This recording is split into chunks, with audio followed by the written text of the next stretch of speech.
When you look at a flower arrangement, what's the first thing that comes to mind? A pretty decoration, maybe a nice gift? Well, in Japan, the art of Ikebana is all of that, but it's also so much more. We're about to find out how a few flowers in a vase can actually represent the entire universe. Seriously, what if I told you that this art form is also a philosophy, a kind of meditation, and a window into the cosmos? Let's dive in and see how Ikebana is so much more than just putting flowers in a vase.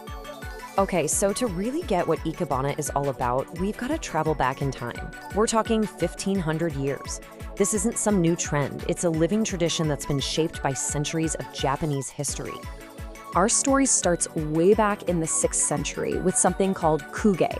These were basically simple floral offerings at Buddhist temples. But then, fast forward to the Muromachi period, and bam, everything changes.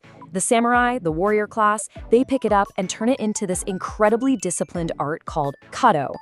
From there, it eventually spreads to everyone, becoming the personal, expressive Ikebana that many people know today. And this, right here, this is the most important part of the story. That leap from a simple religious ritual to a highly structured philosophical practice for samurai, that's what gave Ikebana its incredible depth. For them, it literally became a way to train the mind. So you have to ask, what did these warriors see in arranging flowers? It definitely wasn't just about making things look pretty. For a samurai, Ikebana was a reflection of life, of death, and even the principles of combat, all discovered in the delicate balance of a few branches and leaves. The term they used was kado, which means the way of the flower. And that word, way, is key. Just like the way of the sword or the way of the warrior, this wasn't just a skill, it was a path, a lifelong practice for building discipline, focus, and a deep understanding that life is beautiful, but doesn't last forever. And this quote it nails the whole idea perfectly. You take living flowers, which by their very nature are temporary, and you give them a new form.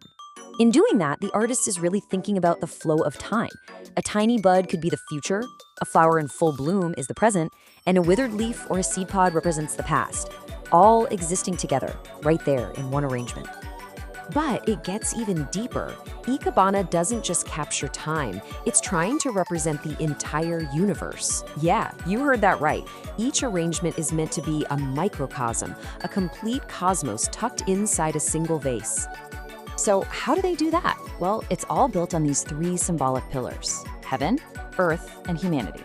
The tallest stump, that's 10, reaching for the heavens. The lowest one, chi, that's what grounds the arrangement to the earth.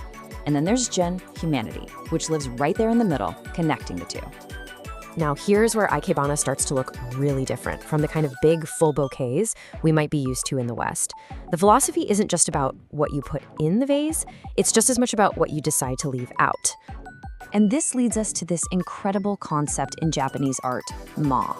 This isn't just empty space, okay? It's active space, it's intentional. Think about music. It's the pause between the notes that creates the rhythm, right? In Ikebana, ma is what gives the whole thing its power and its focus. Think about it this way. That empty space is what lets you truly see and appreciate every single element. You notice the curve of one branch, the texture of a single leaf, because it has room to breathe. The emptiness is what gives the form its meaning. This whole less is more idea is perfectly captured by another principle called kanso, which is all about simplicity. It's about stripping away everything that's not absolutely essential to get to the true nature, the true beauty of a thing. So you forget about a cluttered bouquet. A couple of carefully chosen branches can tell a way more powerful story. Okay, so we've been deep in history, deep in philosophy. But what does Ikebana look like today, in the 21st century? Has this ancient art found a place in our super-fast modern world? You bet it has. The art has definitely evolved. While that really disciplined, formal practice of kado is still around, the more common thing you'll see today is Ikebana, which simply means living flowers. The focus has shifted a bit, from a strict adherence to tradition towards more personal expression and creative freedom. So, after all that, what can we take away from this ancient art? Well, in a world that's always rushing, Ikebana is a powerful reminder to just slow down, to connect with nature, to see the beauty in things that don't last forever. It teaches us that there's real strength in simplicity, and that balance is crucial, not just in a vase, but in our own lives too. So I'll just leave you with this final thought. If a whole universe of philosophy and beauty can be found in just a few carefully placed branches, what can a single flower teach us about life?